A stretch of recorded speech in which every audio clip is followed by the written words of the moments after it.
Slendy, ego, Slendy, ego, Slendy, ego, Slendy, hey, you already know what's up. What's that, another home run? But you know the job ain't done till we hold that trophy up. Hey. What's up, everybody? Welcome to episode 541 of the Talking Friars podcast and YouTube show. Ben Fadden with you. It is December 19th, 2023. Hopefully, everybody is doing well. We're inching closer towards Christmas and people probably being off of work with the holidays and getting a little bit of a break. So, again, hopefully, you guys are doing well. The main topic I wanted to hit on the show today was Ha-Seong Kim. And should the Padres trade Ha-Seong Kim, maybe some possible fits for Ha-Seong Kim? Because I think he and Jake Cronenworth are the two guys now, right? They trade Juan Soto, they trade Trent Grisham, they trade Matt Carpenter. I think that now they traded Scott Barlow as well. I should mention that because that saved the Padres some money. I think that those two are the next possibilities of being dealt to shed more salary and maybe be able to reallocate some of that money elsewhere to make this more of a complete roster. So we're going to get into that. If you have any comments, feel free, leave that in the chat here live on YouTube. If you're watching on replay, please leave them in the comments. You can also at me on social media, Talking Friars on Twitter, Instagram. If you're listening on the podcast platforms and you want to become a part of the conversation, you can subscribe to the YouTube channel, turn on the notifications so you don't miss when I go live, and then you can be a part of the show because I offer every live stream that I do.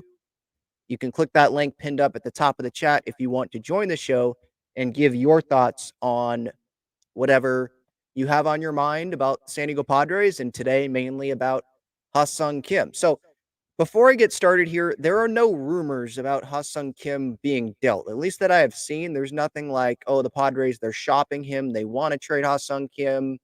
There's nothing that I'm seeing there. I'm just looking at the roster and I'm like, well, let's be realistic. I think it's going to be hard to trade Jake Cronenworth. Bogarts isn't going to go anywhere. Jackson Merrill is coming up. Manny's not going anywhere. Tatis isn't going anywhere. There's guys that aren't going anywhere. And the Padres have other options in the middle infield. I'm not saying they're better options, but they have long-term options in the middle infield where it might make sense to deal someone has 1 year left of control to go get something that can help you in another part of the roster, right? I don't think Xander Bogaerts is going to have as bad of a season as he had this past year. I don't think Jake Cronenworth is going to have as bad of a season as he had this past year. Same goes with Manny Machado. Fernando Tatis Jr., I think he can contribute more offensively. Like for me, I don't really care where it comes offensively. I care that the offense is good enough. And, there was all this talk about, oh, well, Juan Soto, he's only here for 1 year. He's not going to come back. So, yeah, deal him. Isn't that kind of the same with Ha-Seong Kim? 1 year left. I know he's not making over $30 million, so it makes more sense for the Padres to keep Kim, and he's one of the better players on the roster. Soto was as well. They opted to trade him, and guess what? They got back arms. They got back pitching. They got back a backup catcher. They got back parts to help fill needs. Now, they opened up a hole, but we know that they're going to fill that hole with someone that is going to be cheaper than Juan Soto, and it might just be another 1 year deal player, but they brought in some impact guys to add to this pitching staff as a whole, and there's Drew Thorpe that could come up at some point in 2024. Hopefully he can become a 3-4 starter maybe. I mean, you want more than that, but you ask like Jim Callis, who was on the show last week. You ask people like that, and that's probably where they're thinking Drew Thorpe's going to end up. Hopefully he can end up being a guy in the rotation long-term for this Padres team. So I kind of look at it like Soto. I know Kim's not making over $30 million, but he is making $7 million, and they can shed a little bit of salary there and count. Look, your hope. A lot of it is hope. And you could say, well, Ben, you're just hoping that Crony bounces back. You're hoping Bogarts and Manning have better years. You're hoping they stay healthy. You're hoping Tatis stays healthy. And yeah, but if Kim was here, guess what? He was really good last year and they still didn't make the playoffs. Soto was really good last year. They still didn't make the playoffs. Like, they need more of a complete roster. They need more than just a couple of guys to play well. So, like you're still going to need these other guys to perform regardless of if Kim is on the roster or not. So hopefully you get my point there. And I'm not on the train of trade Ha-Seong Kim regardless. No, you trade Ha-Seong Kim if you can get back what you think he is worth. If you can get back some pieces that can help you in other parts of the roster, yeah, then you make the move, in my opinion, because I think that it does make some sense. There's an argument to keep Ha-Seong Kim. There was, I think, less of an argument to keep Juan Soto, but there was still an argument to keep Juan Soto. I think you have a stronger argument to keep Ha-Seong Kim than you do, and than you did for Juan Soto. But I'm interested in seeing what some Padres fans have to say in the chat. Do you want Ha-Seong Kim traded? I mean, I don't want Kim traded, but it does make some sense, you know? Ha-Seong Kim, yeah, he's one of the better Padres players on the roster. And you would say, well, Crony's not, or at least coming off of this past year, Kim's better. Why would you want to trade Kim over Crony? I'm not necessarily saying that. I'm just saying, based on the contracts, probably makes sense to get something back for Ha-Seong Kim, who I don't think is going to be here long term because of the other long term contracts that are here. Because Jackson Merrill's coming up and the Padres don't have a plan to trade Jackson Merrill. They want him to be a part of the future. And it's probably best for Merrill to be a part of this Padres future because he's not going to be making much money the first 3 years of that contract before he hits arbitration. He's one of the better prospects in all of baseball. Like, let's see what this guy can do. Can they develop someone and have him come be a star for the Padres? You know, like, let's see that. And Jake Cronenworth is the one that's here long term. Maybe it's best for the Padres to actually, clear up the first base spot, move Jake back to where he's most comfortable, where he will give the most value to the San Diego Padres. He will provide the most value at second base, not at first base. You can bring in a first baseman, maybe a lefty hitter because you need that. I think you need more of those lefties than righties. It's a really righty heavy lineup right now. And maybe I'm not saying that this first baseman that you bring in is a long-term option, but having Jake Cronenworth at second base could be a better long-term option than having him at first base. And I think that is. I think anyone that argues, no, Croney at first base is a better long-term option, I don't know what to say. So, you can't go back and make a decision and say, no, actually not Croney. I want Kim to be extended. It's already happened. People say, no, trade Cronenworth, extend Kim. That's way easier said than done. Kim, he's at his highest value right now. No doubt about that. Is it going to get any higher? I don't know. I think it'll be hard for the value to get any higher. Even if he plays well in 2024, guess what? That's less time that he's under control for that team that wants to acquire him. So I think right now this is at pretty much his highest value at his peak. He just had a career season, keeps getting better. How about deal him while he's like this? And right now, he's projected to get what? A Dansby Swanson contract in free agency? $177 million? Something like that? Maybe 150? I don't know. I mean, his friend Jung-Hoo Lee hasn't played one game in Major League Baseball and just got over $100 million from the San Francisco Giants. You think the Giants would like to have Ha-Seong Kim on their team? I think they would. I'm pretty sure that they would. So I don't see the Padres bringing Kim back long term because of the other long term contracts that they have, and because Jackson Merrill's coming up. I don't see them moving Merrill to like left field or center field, at least at the start. I think they would try to have him play middle infield. But if Bogaerts doesn't want to move, well, that's a problem in itself. But if they want Bogaerts to say it's short, you have Crony be at second, then maybe Merrill can be in the outfield. But even then, like, that would be a cheap outfielder that you have, right? You're not paying that person $150 million. And the Padres, they're just not in a spot to give $150+ million to any player right now. I mean, I don't really care who it is. It just doesn't seem like they're in that spot to do that. So those are my initial thoughts on Ha-Seong Kim and, my thinking of why it might be smart to trade Ha-Seong Kim if they get the right thing back. Like, I want to emphasize that. I'm not just trading Ha-Seong Kim to trade Ha-Seong Kim. I'm trading him if you can get the right package back to help you now and in the future. I want some controllable guys that you're getting back, not just a one-year guy. And a little bit later, I will go through some of the fits here, potentially, teams that might want to have someone like Ha-Seong Kim on their roster. If they trade Ha-Seong Kim, that gets the CBT down to that luxury tax number to like 198.2. I think it's around 205 right now. And that would give the Padres around $38 million to spend, minus whatever players they get back in a deal. But I assure you, the players that they get back in a deal for Ha-Seong Kim will not be making $7 million. I think that they will be making less than that. I think the Padres would want to trade Kim in an effort to create some more flexibility and acquire some guys that aren't making much money, but they're under control. They can help the big league club right now. And so I'll get to that here in a little bit. Ha-Seong Kim, obviously, coming off of his best season yet, as I mentioned a few moments ago.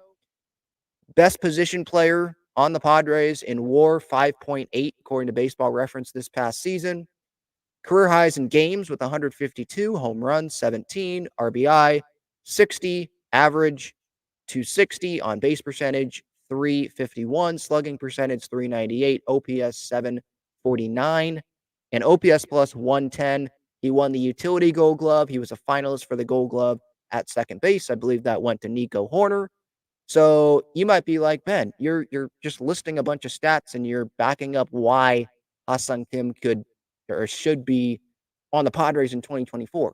What about the Korea series? Well, first off, the Padres, you should not be making a decision based off of 2 games. Oh, Ha-Seong Kim is already promoting the Korea series. Great. You make the decision that is best for your club long-term in 2024 and beyond, not just, oh, let's not trade Kim so that he can be there for the Korea series. Guess what? It's going to be sold out both games if it's not sold out already. That's turning into like the Ohtani series, if we're being honest. I know Ohtani's not from Korea, he's from Japan, but come on. All of the audience will be tuning in for Shohei Ohtani. At least the global audience, I would say, the national audience. They're going to be tuning in at 3 a.m. on the West Coast because it's Shohei Ohtani's first game as a Dodger, not necessarily because, oh, let's watch Ha-Seong Kim play where he used to play in Korea. Padres fans, yeah, like us Padres fans, we're going to be excited for that. And we just want to go beat the Dodgers and shut those fans up, at least temporarily for the first couple of games. But you don't keep Ha-Seong Kim just so he can play the first couple of games in Korea. It sucks, but it is a business. You got to do what's best for your franchise. And those stats that I just named off, like that's part of my reasoning why, if you get the right return, why you do deal him, because he's coming off of that best year. I don't think he's coming back long term for this Padres team. So this is like this is Juan Soto light, where Juan Soto, better player or better offensive player, right? Making $30+ million. Ha-Seong Kim's only 7. But both were here 1 year. Didn't seem like they're going to come back long term. You're selling them pretty high value. You can get back impactful pieces. You have a lot of holes on this roster, not a whole lot of money to work with. Guess what? Acquiring players via trade can help you stay under that number that you don't want to go over while acquiring some impactful big league pieces. So that's what I've got on that. Bogart's 10 years left. Cronenworth 7 years. Merrill, top 10 prospect.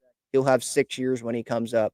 Like, there's just other middle infield options. I don't feel like they need to keep Ha-Seong Kim if they get the right package offer back in return in this deal.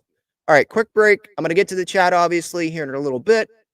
Super chats jump to the front of the line, supports the channel, so I definitely appreciate anyone that is generous enough during this holiday season to take the time to do that. Quick break, and then I will get into some of the possible teams that might be interested in someone like Ha-Seong Kim. I want to tell you about the best and easiest way to play fantasy sports. It's Underdog Fantasy. They have great pick'em games and best ball tournaments. In pick'em games, just pick higher or lower on 2 to 5 players' stats, and you can win up to 20 times your money in a single night. You can go cross-team, cross-league, and even cross-sport. Best ball revolves around the draft, which is what every fan loves the most about fantasy, and it eliminates the hassle of having to manage your roster all season long, resulting in a fun and easy fantasy product. How does it work exactly?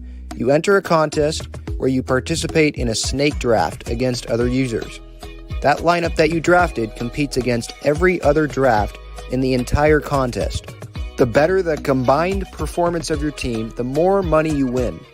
After your lineup is all played, Underdog will take the best performing players and automatically set them as your starting lineup. That's it. No waivers, no trades, no worrying about who to start or sit. After you complete your draft, your part is done. Underdog Fantasy offers best ball in a variety of ways, including daily contests, weekly contests, playoff contests, and season-long contests. You can either enter into these and compete against thousands of other entrants for huge prizes, or, if you'd like, you can enter into a private draft with friends and family to compete for a smaller prize pool. Underdog keeps it super simple with their easy-to-use website and mobile apps. Sign up now by clicking the link in the description or by using the promo code TALKINGFRIARS, and you'll double your first deposit up to $100 in bonus cash when you make your first deposit of $10 or more. So if you deposit $100, you get $100 free. If you deposit $10, you get $10 free. All right, before I get to some of the teams, I did just see this come across on Twitter. I'm not even going to attempt to pronounce this Twitter username because I think it's in Korean, but it's at Yamada Sanspo.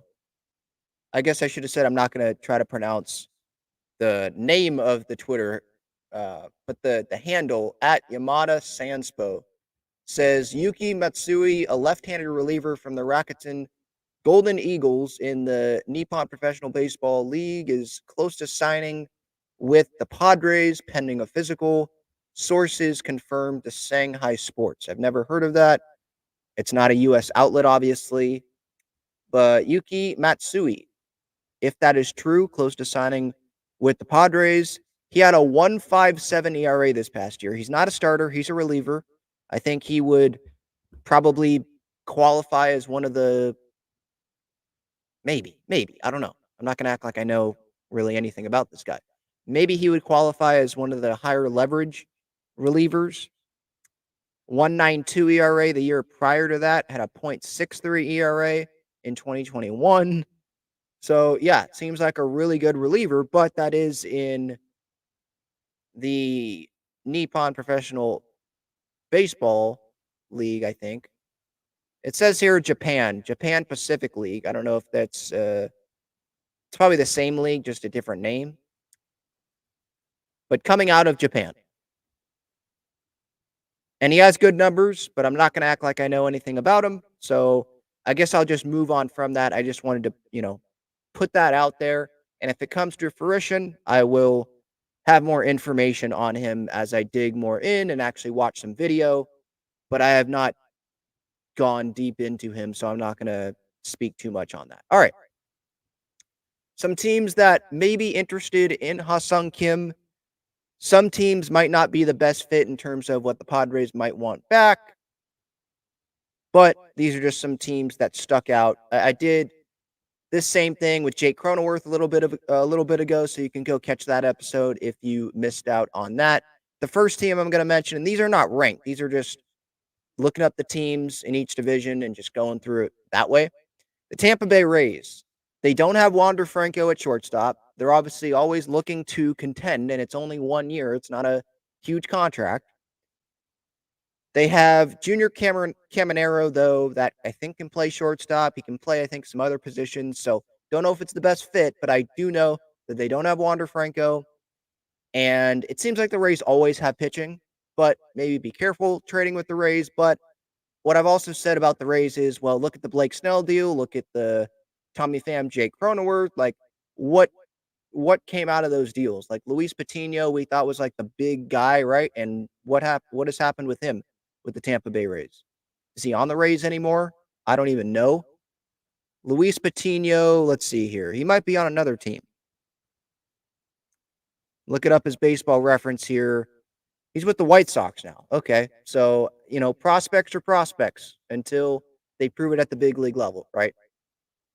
So, maybe the Rays will go with the Padres thing and be like, no, we'll trade for Ha-Seong Kim. We're trying to win here. It's not a lot of money. We're trying to contend each and every year. We just traded Tyler Glass now, but, we can still improve our offense, improve our defense here with this move. So maybe the Rays. The Milwaukee Brewers, Willie Adames could be dealt. There's Bryce Terang at second base. I think they want to try to keep playing him. Willie Adames, I don't think he has a ton of years left of control. So if they deal Willie Adames to another team, then maybe that opens up a spot definitely for Ha-Seong Kim, and that would only be 1 year. The Milwaukee Brewers are not a team that locks down guys to these big contracts for the most part. If they do, it's like Christian Yelich when they have to do it, coming off of like MVP seasons, or they give a contract to a guy that's never played in the big leagues before, who's like their top prospect, right? In I think Jackson Churio. So I believe he is not a shortstop. So Ha-Seong Kim, I'm looking maybe if a move happens, maybe he becomes a fit with the Milwaukee Brewers. The Boston Red Sox, they have Emmanuel Valdez at second base. Kim can play short and second, so I think it kind of opens up some of the suitors. Second base, I think I listed the Red Sox maybe as a possible team with Crony as well. Crony has a no trade list though, and I don't really know. Trevor Story, I think he's going to be healthy to start the year. He's at shortstop, but I guess he could shift over to second base if they think that's the strongest. But Kim was really good at second base this past year. So if they want an upgrade at second base, maybe a bridge waiting for Marcelo Mayer, maybe Ha-Seong Kim is an option there at 1 year, $7 million, because that's what you're trading for is 1 year, $7 million. And let's face it, teams are not getting Ha-Seong Kim at 1 year, $7 million on the open market, right? So there is a little bit of a sacrifice, right? You get Kim for only 7 mil, but you do have to give up something, but you don't have to spend $150 million on Kim right now. You can, postpone that decision a little bit. The Miami Marlins, they have John Birdie at shortstop. Kim obviously can play shortstop. They have Luis Ariz, I think, slotted in at second base. Either there or no, I think Josh Bell's at first base. So I guess that's a possibility. Ha-Seong Kim obviously is an upgrade over John Birdie at shortstop. They do have, I think, a prospect who can play other infield positions as well. Maybe he would play shortstop. So maybe it's not the best fit. Maybe the Marlins are like, no, we don't want to give up pitching when we're playing in the National League East. We're probably not going to go win the World Series this year. Kim, we're not going to go give him a ton of money. Maybe not the best fit there, but in terms of like who needs middle infield right now and who maybe could use them. I mean, the Marlins, Skip Schumacher, they did make the postseason this past year. Skip, I believe he has a little bit of a history with Ha-Seong Kim or was he on the coaching staff in 2021? He might have been. Because was that Kim's first year? Yeah, that was Kim's first year with the Padres, I believe, because he was playing short during the Musgrove no-hitter. I do remember that. Yeah, because 4-year deal, 21, 22, 23, 24. So, yeah, I forget when Skip left. But the Marlins, John Birdie, shortstop, you could do better. San Francisco Giants are definitely a fit. They could move Luciano, who is, I think, one of their top prospects. They can move him over to third. And I believe one of the Giants writers was on Ben and Woods recently and pretty much said that Luciano probably profiles better as a third baseman over a shortstop. They missed out on Carlos Correa, obviously, so they were in for a long-term shortstop, and Brandon Crawford, I believe, was willing to move, or maybe not willing, but pretty much had to move over to I think, third base if Carlos Correa would have signed with the Giants before that whole physical thing happened. And Jung-Hoo Lee just signed with the San Francisco Giants on a long-term deal. Lee and Kim are like best friends. Bob Melvin has managed Ha-Seong Kim. Like, that seems like a fit. Tyler Glasnow was just traded from the Rays to the Dodgers and then signed an extension. I don't think the Padres want to give Ha-Seong Kim to an NL West team, but I could see something taking away the NL West part where it's like, yeah, Padres agree to a trade, and that trade for the other team's sake is contingent on Kim signing an extension for 150, whatever, and the Giants or another team could have their long-term shortstop or second baseman, if they want to do it that way. If that's the case, then the Padres could get more back, like the Rays got more back for Tyler Glasnow because Glasnow had that extension with the Dodgers, right? So maybe that's something there, but yeah, the Giants, they need more star power. I'm not saying Ha-Seong Kim's the biggest superstar, but having Lee and Kim on the same team, you would be Korea's team for sure if you're the San Francisco Giants. So I don't know if that's the smartest thing for the Padres to trade Ha-Seong Kim to the Giants, but I'm just saying that's in terms of teams needing middle infield, the Giants fit that. The Seattle Mariners, just like Jay Cronenworth, as I listed, the Seattle Mariners, they're not a team that's big on the long-term deals either, but you could have an upgrade over Josh Rojas at second base. You have J.P. Crawford at short, Crawford and Kim as the middle infield combo. The Mariners have that young pitching that they can give to the Padres, and it's 1 year of Kim. So the Mariners could be like, well, we don't have to give up a ton of the young pitching.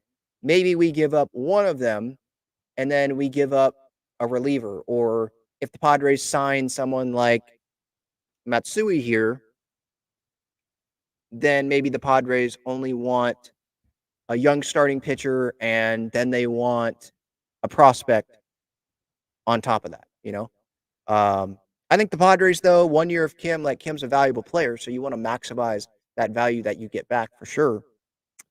The Marlins, like I mentioned, like a hypothetical deal, what would be enough? I'm just throwing this out. I don't know if it would be enough, but Trevor Rogers, let's say, who is making only $1 million, and AJ Puck, who would be a reliever, add to the bullpen, could be a high leverage guy. Maybe he'd have to earn that spot in there, but he's one of the better, I would say, Marlins relievers. He's making $1.2 million this next season, at least projected to make that, right? Rogers, 3 years of control, Puck, 3 years of control, and just Ha-Seong Kim trade to the Miami Marlins, and you get back a starter. You get back another arm that you can put into your bullpen. AJ Preller has said they want relief help, they want rotation help, and that fits that. And those aren't just 1 year guys, those are controllable arms. Edward Cabrera, Jesus Luzardo, I don't know how realistic those guys are, but I'm just throwing out names that you'd be able to shed some money, create more flexibility. Padres love that word, flexibility, financial flexibility. Now, obviously, the question is, are you going to go spend that on other parts of the roster? But you create more of that flexibility like they did with the Carpenter deal. Not saying Kim is a salary dump. Definitely not. That's not what this is. But I'm just saying, more flexibility, and you can get back pieces that can help you. It's 1 year of Kim. It's not 3, so you're not looking at like the top prospects in a farm system, I wouldn't imagine. But deals like that, what teams have the starting pitching that the Padres want? I know Tanner Houck has been floated out there. He was, I think, last offseason. Kim to the Red Sox for someone like Tanner Houck.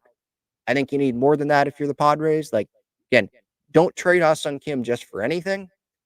But if you can get the right offer and you get pieces that can, fill some other holes, to me, this isn't like a huge situation where Soto, you created a massive hole in left field. You don't have a left fielder.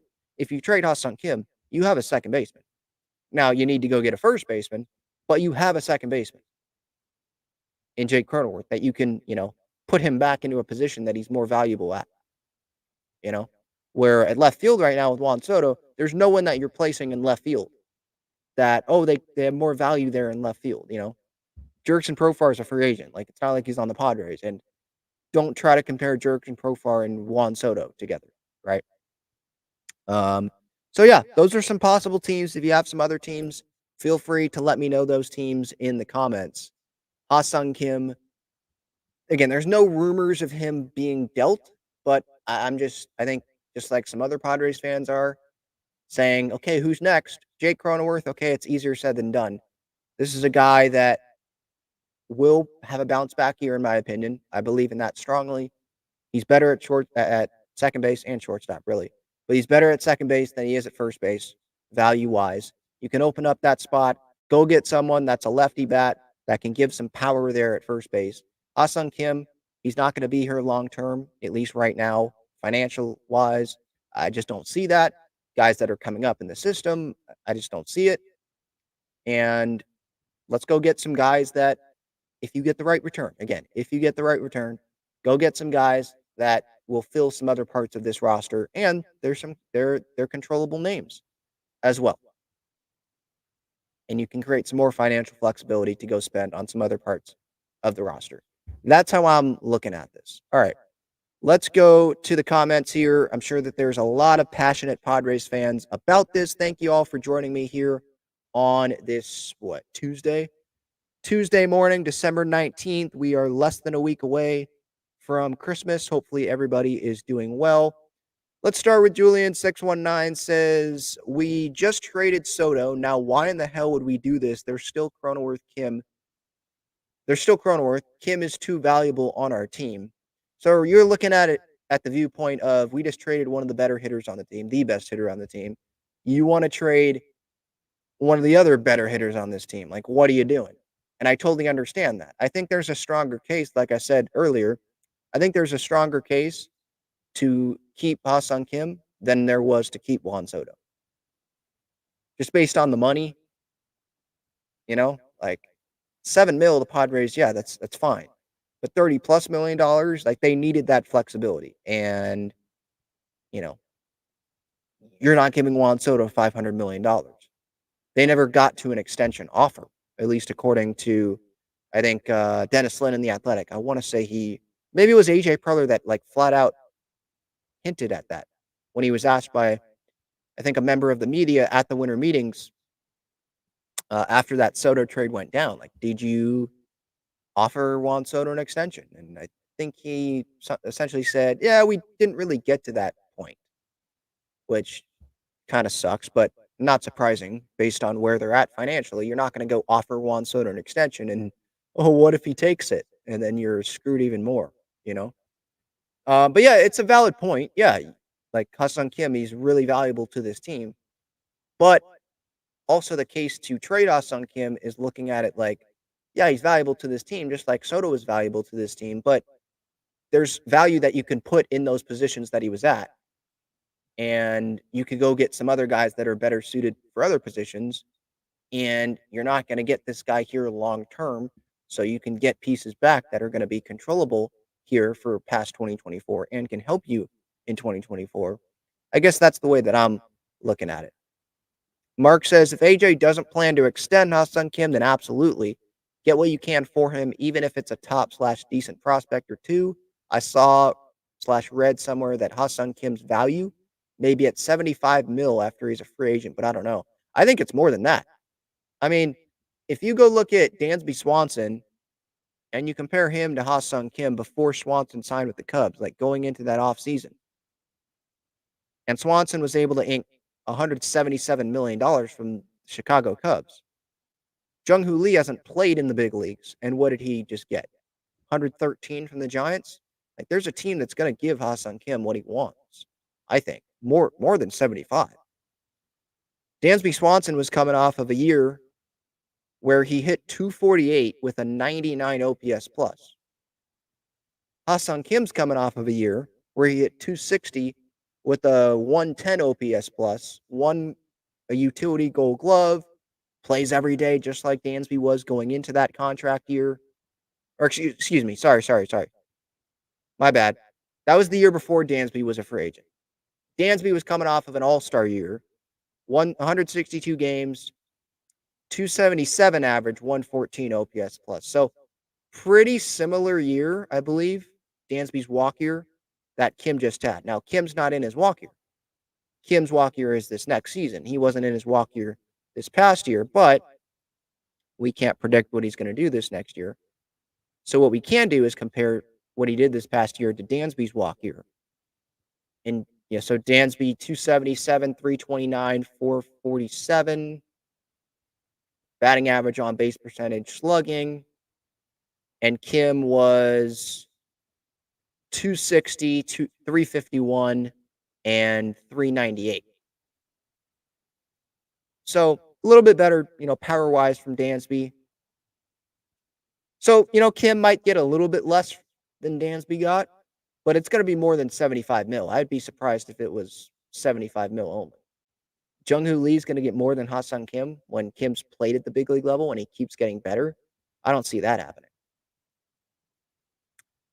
Tim says, short answer, no. You trade someone like Kim after trading Soto, then we're way less competitive and in the midst of a rebuild. This roster can still be competitive, just need decent starting pitching and an outfielder. What if the Padres got decent starting pitching back in the Kim deal? Cronenworth has a better year playing in a position that he's more valuable at, they have some room to go get a first baseman who has more power and is a lefty bat. Bogarts bounces back. Manny can be healthy and be better. Tatis coming off of a full off season. Who knows what they do outfield wise with those additions? What if that happens? And maybe you can compensate a little bit for losing Ha-Seong Kim on offense. Because Crony, I think he's pretty darn good playing second base. And Bogarts is not bad. Kim's better, but Bogarts is not bad playing shortstop. And who knows what position Merrill will play when he comes up and what impact he will provide to this Padres team. So I don't view it as, okay, they lose Ha-Seong Kim, they're rebuilding. I kind of view it the same, depending on the return, obviously, but I didn't view it as, okay, they traded Soto, they're rebuilding. I just viewed it as it was going to happen. I like the return that they got back. We'll see what they can do with the flexibility that they got from dealing Soto and dealing Trent Grisham. Let's see what they do. I like the arms that they got back. These are controllable guys. These are some guys that can start in the rotation. You needed bullpen help. Here's a couple of arms. You needed a backup catcher. He's one of the better backup catchers in the league. He's played a while in the big leagues. He's caught perfect game, no hitter. Seems like a really good dude. Okay. So with Kim, it's kind of like, okay, let's wait for the return. But even without Kim, I still think that there's a lot of talent on this team. And then I want to see what other moves the Padres make. And then I'll be like, then I guess we'll further judge and be able to judge, okay, are they a contender or not? Is this more of a step back year? I think fans already think this is a step back year, but they can still contend with it being a step back year on paper. It was an all-in year on paper last year, and look what happened, right? It's baseball. So you never really know. But there's still talent on this team if Kim's on it or not. AJ should extend Kim, Frieza117 says. But that's not realistic in my opinion. I'm trying to, be in the world of realistic possibilities. Realism. Is realism a word? I'm trying to live in that world. And extending Kim is not realistic in my opinion. David says Head would say yes to take advantage of his value, but Hart says no. That's where kind of I stand on this. Yeah. Where Head says yes, high value, but no. I love Ha-Seong Kim. I love that he played. I want more Ha-Seong Kims on the Padres in terms of guys that run out every ball. They play super hard. They love the fan base. They want to play every day. I love that for sure. But the front office can't be thinking with their heart. Tyler says if the Padres trade Kim, the whole city of San Diego will riot and ask for AJ's head. Isn't a lot of San Diego already asking for AJ's head? So what's new there? Right? And I've seen people on, whether it's the YouTube comments or social media, I forget. But some people were like, if they trade Kim, Padre fans aren't going to go to the games anymore. Oh, stop. Really? Padre fans are going to stop going to the games. The Padres know they're going to go. Is the attendance going to be as good as it was this past year? I'm not so sure about that. I think Padre fans might be saying, hey, prove that you're a good team. I'm not going to spend a ton of money on a team that misses the postseason and they're lowering payroll. No, you got to prove it, and then I'll go. So I don't know if the attendance is going to be as good, but a bunch of fans are still going to show up at the Petco Park. I would guarantee there's going to be plenty of sellouts, maybe not as many as this past year, but there's going to be a lot of sellouts. There's going to be a lot of fans at the ballpark for sure. You trade one player, Ha-Seong Kim, who's 1 year of control. This isn't Fernando Tatis Jr. Who's here long term.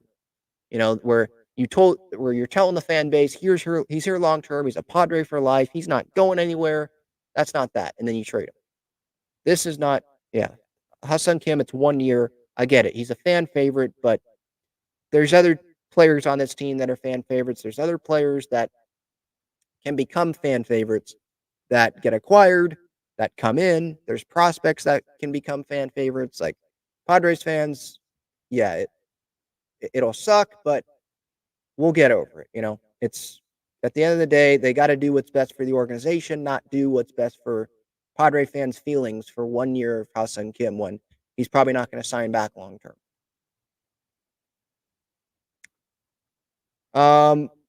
Gabriel says, we lost Snell, Hader, and Soto. We should not risk Kim.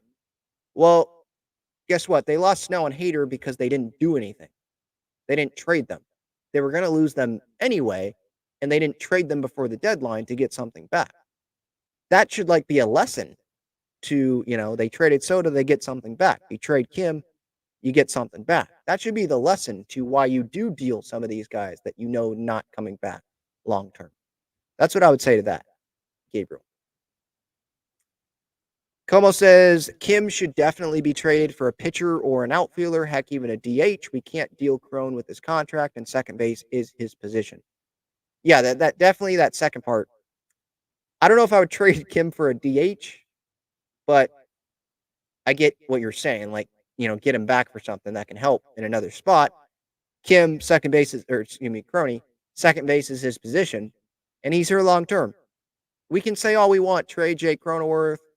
Kim's the better player, extend Jay Cronenworth, but that's way easier said than done. You can't change what has already happened, right? The Padres, all they can do is make best of what the situation that they're in. And if you get the right return, making best of the situation that they're in might include dealing Ha-Seong Kim, moving Crony back to second base, and, bringing in more arms or whatever it is that they get back and opening up that first base position. Yeah, Kim's going to cost at least, right? Yeah. What's Kim's age right now? 30 something or 20? Of course, I just looked up, I don't know why I did this. I Googled Kim's age and it comes up with Kim Kardashian's age. No, the actual Kim. The Kim we care about. Ha-Seong Kim's age. 28. Yeah, so in his prime, Jung-Hoo Lee just got what, 113 over 7 years or 6 years? What is it? If it's 7, it's 16 mil a year. Yeah, Kim's going to get that. For sure. Padres aren't doing that. Especially when you have Merrill coming up. Now, if you trade Merrill and you can trade Cronenworth somehow, I guess, that opens it up. But we got to deal in reality, and I don't see that happening. Either of those two things happening. Red Devil NC says every team needs a fan favorite who contributes yet isn't a superstar. Kim is our guy, so it would be great to keep him. Yeah, sure. It would be great to keep him. But there's other guys that could emerge that aren't superstars, but we consider them to be our guy. What if Crony has a really good 2024? He's our guy, right? If Tatis has a really good 24, I know he is a superstar, but he's still our guy. What if Camposano has a really good year? That, we consider him our guy, right?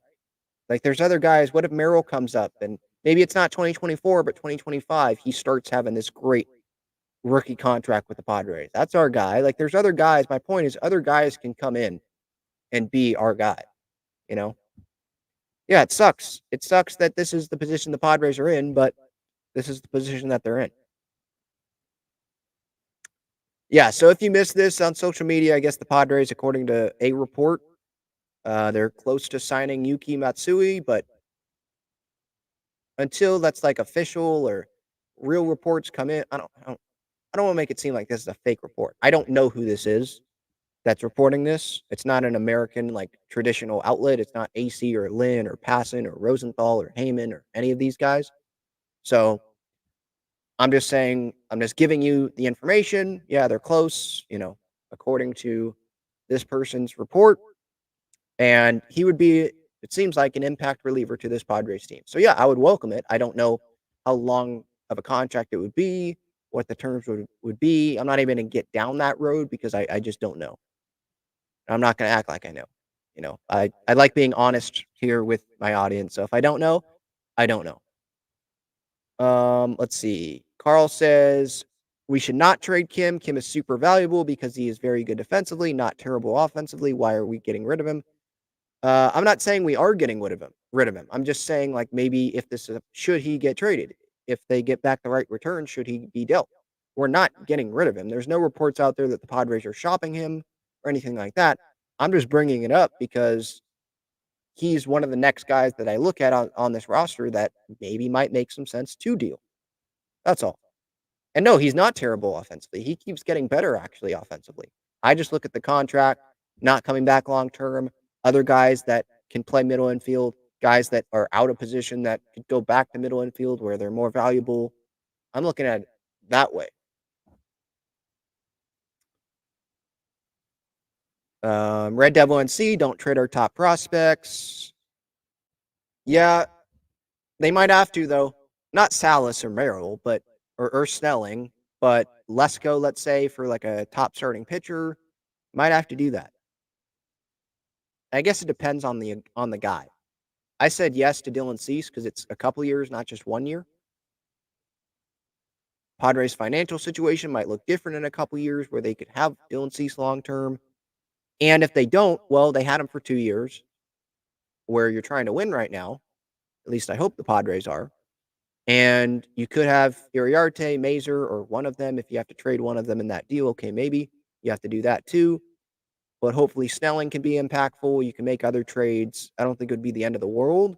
You want Lesko here long term, sure, but I don't think it's the end of the world if you have to deal him for 2 years of Dylan Cease. Como says we have too many middle infield players and lots of needs elsewhere. Jackson Merrill is a year away. It's the logical thing to do. Fan needs to stop being emotional and start being rational. Yeah, I'm trying to think with my brain here, and that's what Como's thinking here too. Yeah, Caesar, I don't even think it's 80. I think it's 100 plus what Ha-Seong Kim's going to get in free agency. Unless he like falls on his face in 2024, but I don't really anticipate that happening. David, this is an interesting comment. Trade Kim to the Giants for Lee straight up. Yeah, no. The Padres didn't want to give him $100+ million, so yeah, you're not doing that. And the Giants wouldn't do that either. You're probably joking, but yeah, no. Kenneth says Kim is the face of the Padres. I disagree with that. He's a fan favorite. You could say he's one of them, but he's not the face of the Padres. In Korea, yeah, but he's not the face of the Padres. I think if you go ask Padres fans, is Ha-Seong Kim the first person that you think of? You think of Manny, you think of Tatis, you think of Musgrove. I think that's who you think of, at least before Ha-Seong Kim. I don't want to make it seem like I'm just crapping all over Ha-Seong Kim. Like, Ha-Seong Kim's a great player. I'm just trying to take my emotion out of it and think with my head on this. Even if he was the face of the Padres, like you thought of Soto before you thought of Ha-Seong Kim, I think. At least maybe not diehard Padres fans and some that love Ha-Seong Kim, you think of that player before Juan Soto. But like when Soto was here, even if he was here for 1 year, like Soto's a superstar. You think of Tatis, Manny, Bogart, Soto. At least I think most people you think of the big four, at least nationally. And then you go to like Musgrove, Darvish, Kim, Cronenworth. That's who you go to, in my opinion. Could be wrong, but that's what I don't think Kim is the face of the Padres. And if he was, then wouldn't the Padres have made sure he was extended long term and not Jake Cronenworth? Hilton says, if Kim is gone, I'm done with the Padres at this point. So, yeah, here's this thought of I'm done with the Padres if they trade Kim. I just don't think you will be. You might be, but I think plenty of fans say that. And then when it happens, they're like, oh, this sucks. But, you're still a Padres fan. That's still your team. Baseball, I feel like more, especially if you grow up in that city and stuff, like, regardless of what players you have, you're like, that's your team.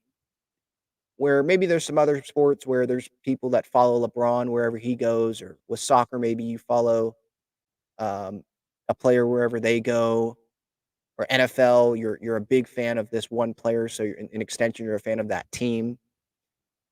There's not a ton of movement in the NFL compared to like Major League Baseball, but I feel like there's other leagues where you might be more of a fan of a player. Like I have fans of players that aren't on the Padres, obviously, but you always stick with the Padres. Like regardless of what is happening, it could be 2017. You're still a Padres fan, right?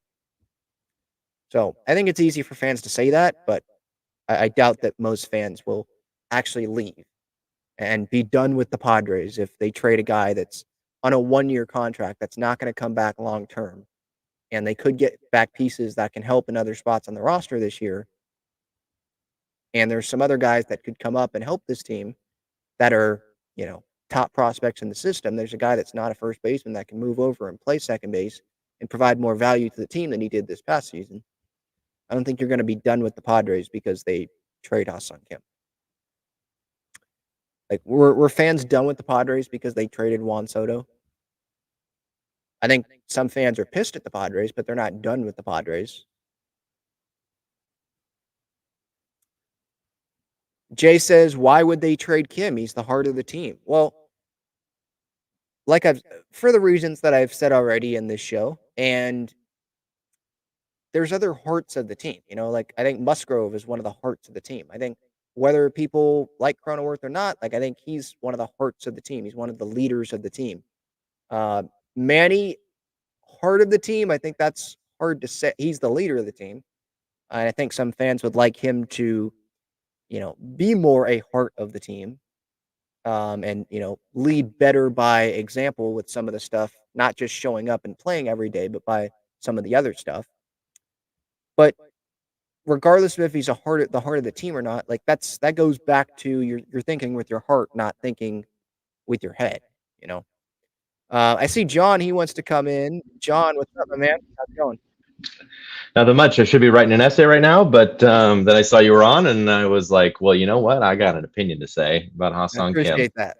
No problem. Yeah, no, I'd much rather be talking Padres than politics right now. So, it is what it is. Yeah, I'm firmly in the camp that if AJ Preller sells Ha-Seong Kim, we riot.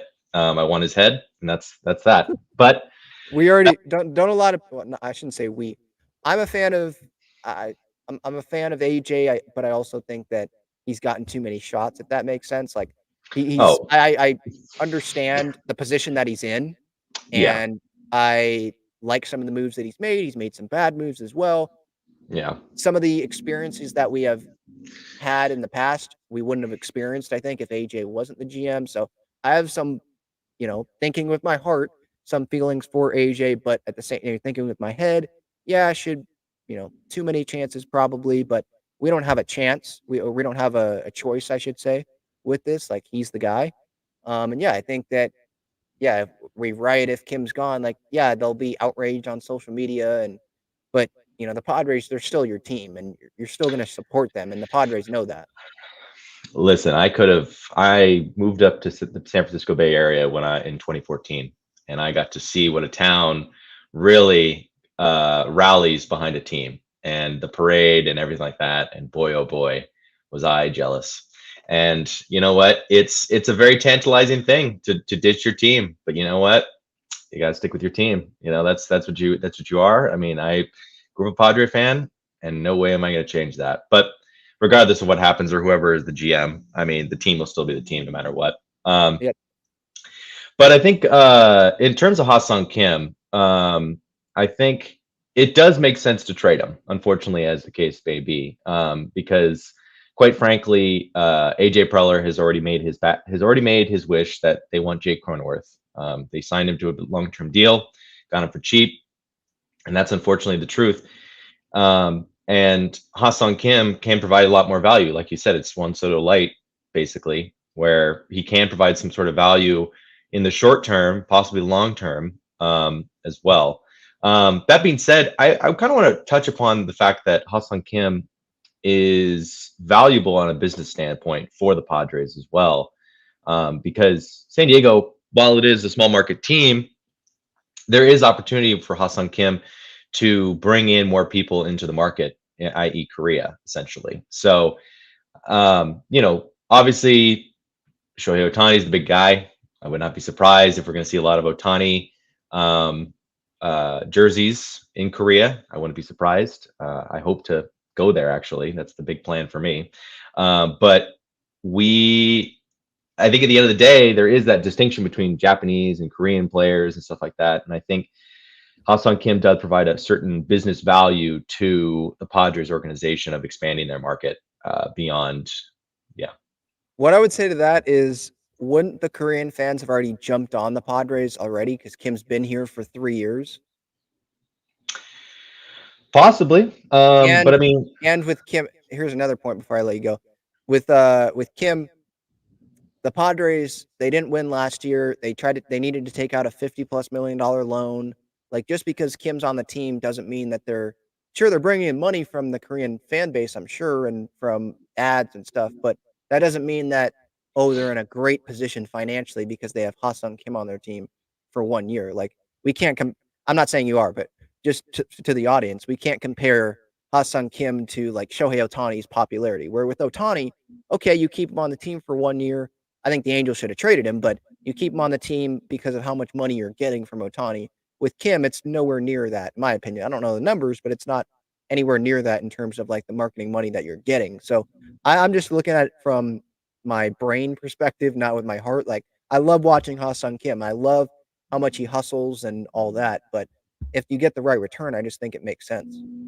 Yeah, I mean, definitely. I mean, given the circumstances of the Padres, I think there definitely is a upside to trading Ha-Seong Kim. I mean, the infield is very much packed right now, and Ha-Seong Kim, thankfully, is a utility player that could be fit into any sort of offense or excuse me, defense across a lot of different teams. The Giants being one of them, I think.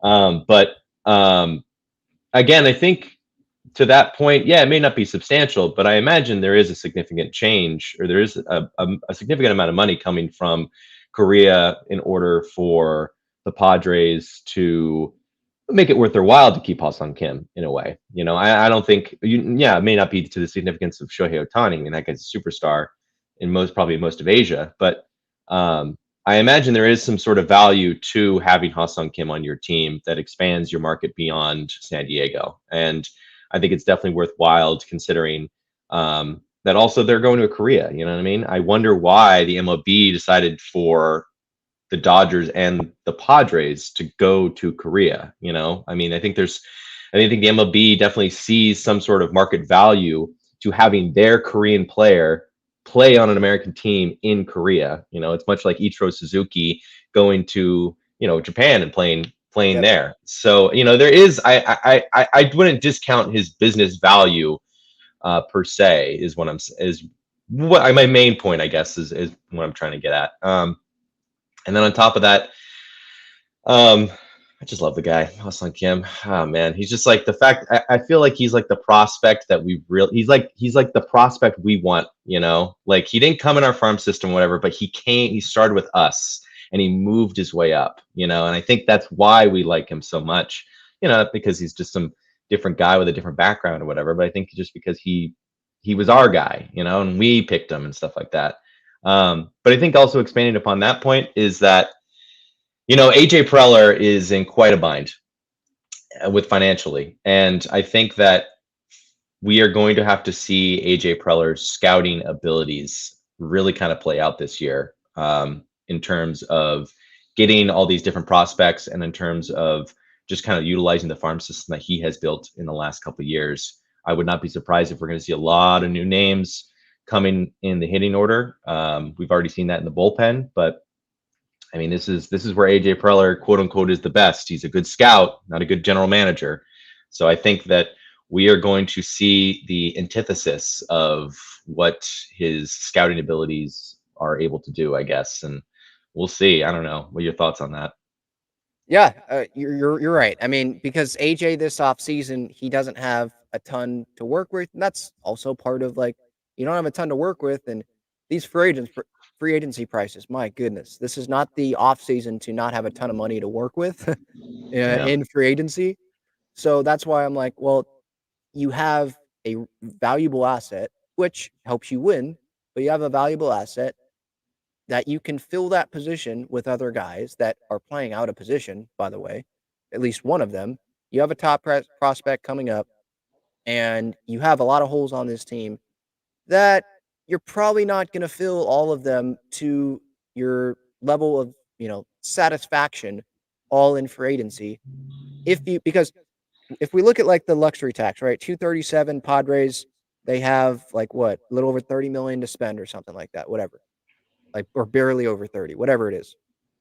Um, they just that's not a lot of room, and if you want to add at the deadline, let's say, you need more room for that. You can't just be like, "Oh, well, we're at 236 to start the year. you're going to need room to add to that if you want to stay under, because it's calculated at the end of the season, not at the beginning. So the Padres might actually have less than what we're calculating here because they want to have a little bit of cushion, a little bit of room before the deadline.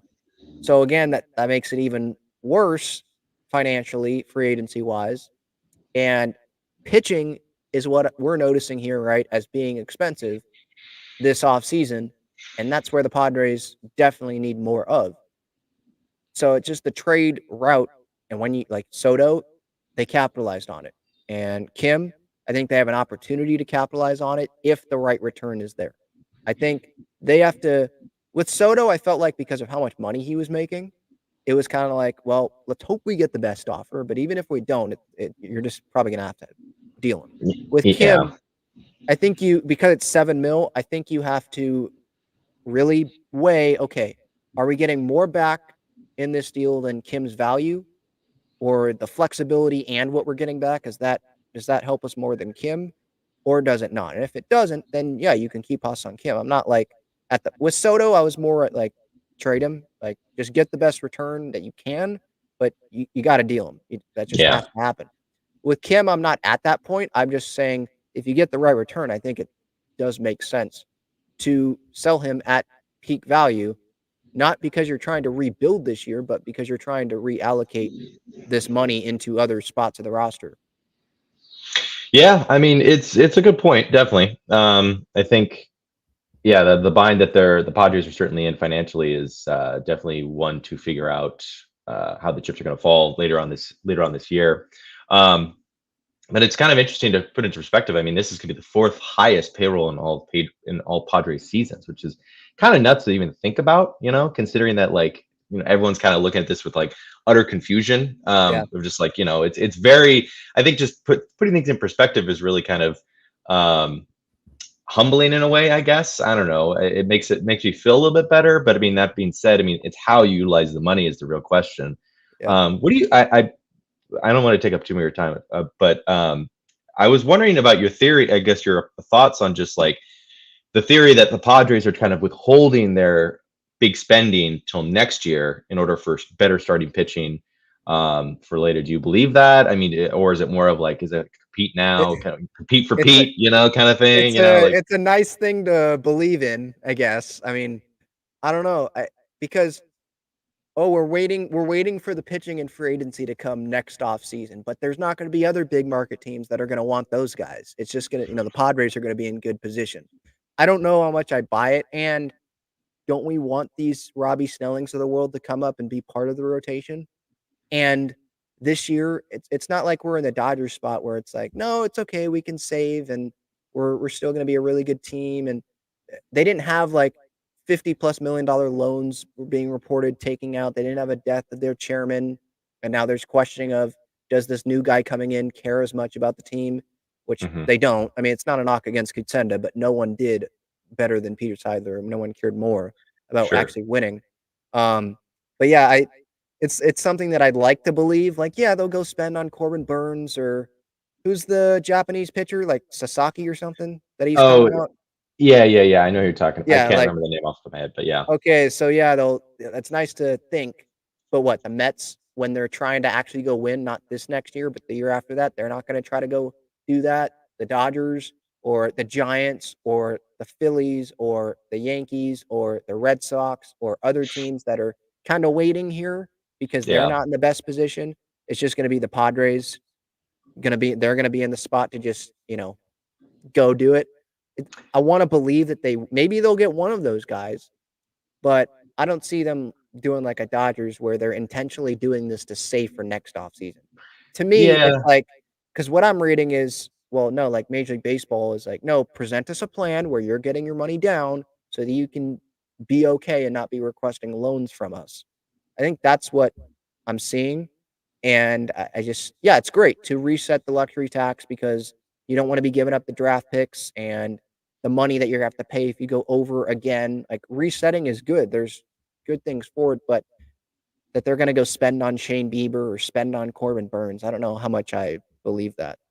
Yeah, I mean, I think I'm in the camp of they are kind of taking stock in what they have. I think is a big thing because mean, if you take a look at last season or whatever, what was so disappointing about it? I think August for me was a big momentous moment where when we needed Tatis, Machado, and Xander Bogaerts and Juan Soto to really, really kind of like get us back into it and hopefully get over 500, they failed. And Yeah. Joe Musgrove was out. Yu Darvish was kind of experiencing some pain. He wasn't being as sharp as he used to be. We're pulling up Matt Waldron and Pedro Avila in order to fill out that 4th and 5 hole. But at the end of the day, I think the Padres are kind of like taking a look and they say like, well, first off, our guys need to be our guys again. And I don't think that this is, and I think there might be a theory or a thought or an opinion, I guess, my opinion, but that they kind of are doing like the Texas Rangers model, where basically you have like mediocre pitching, super, super cheap. They're not the best, but they're not the worst. And we just have guys on our lineup that just freaking mash. And if it doesn't matter if you have a shaky guy in the bullpen who has a runner on, second and third or something like that. If you're up 5 runs, you're in a better position than you were at the beginning of this game. So, there is a possibility that could be the route that they want to take. But again, it's more of like everyone seems to be doing these offers, and yet the Padres are still cold no matter what. But we'll see. I wouldn't be surprised if AJ Preller has some trick or something up his sleeve where he's been working on it for 2 years or something. I don't know. We'll see. Yeah, John Morosi just tweeted the Padres have offered left-handed pitcher Yuki Matsui a contract. Source confirmed San Diego has been looking for relievers with the ability to close. Matsui is coming off a career-high 39 saves with the Golden Eagles in 2023. So I hit on him a little bit earlier, like really good numbers in Japan these past 3 years. And this is, Robert Suarez was not from Major League Baseball when Preller acquired him. But I guess, all Morosi says here, the ability to close. So it's not that big of a deal. But I'm also like, well, why'd you pay Suarez all that money then if you're looking for a guy that, ability to close? Shouldn't Suarez be that guy? And then you have Matsui and you have De Los Santos. It doesn't hurt. I'm probably overreacting to it. It doesn't hurt to have someone that has the ability to close. Yeah. But like, so if they had Matsui, Cosgrove, De Los Santos, Wilson, Morejon. Suarez, yeah, I'm not going to count on him. That's a pretty good group of relievers there. Probably wants another one, but remember, there's Johnny Brito, there's Randy Vasquez that might not be in the rotation. They could be in the bullpen. So that seems like a pretty solid bullpen there for losing Nick Martinez, and you're going to lose Josh Hader. You lost Luis Garcia. I'm trying to think of some other names. Tim Hill. Yeah, Tim Hill. Dang. I like Tim Hill. Yeah, well, he might come back. I don't know what his free agent market's going to look like. So, yeah, Yuki Matsui, I mean, it's a interesting name for sure. Someone that has great stats, but I don't know how that's going to translate over to the big leagues. But, Preller, we talk about scouting. This is what he's really good at. Yeah, I mean, it's kind of, I would argue that it's the only reason he still has a job, quite frankly, is because he's been able to build up a farm system for the last 2 years, even after we traded our big guys for Soto. And I think he does. I mean, he sees talent. There's no doubt about it. I mean, if you look at the overall trading history of AJ Preller, I mean, it's not all doom and gloom. We definitely have acquired some big names and some big talent that are currently on our roster today. And so, I mean, there is a certain value to AJ Preller, but I don't know. We'll see. It's more of a wait and see. I mean, 2023 had such high expectations, and 2024 is like, we'll see what happens. Who knows? We'll roll the dice. We'll hopefully we'll get that wild card spot. I don't know. We'll see. Yeah, we'll see. All right, John, thank you so much for the time. Appreciate it. Go back to writing your essay. Have fun. All right. I think that's going to do it. Talking Friars, episode 541. We'll see what happens with this Yuki Matsui news. If there's any news, either I'll do another episode today or I'll do a video. We shall see. San Diego State, they are back in action tonight against St. Catherine.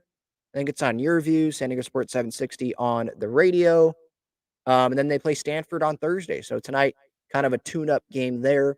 Thank you, everyone, in the chat, in the comments, for your time. I really do appreciate it.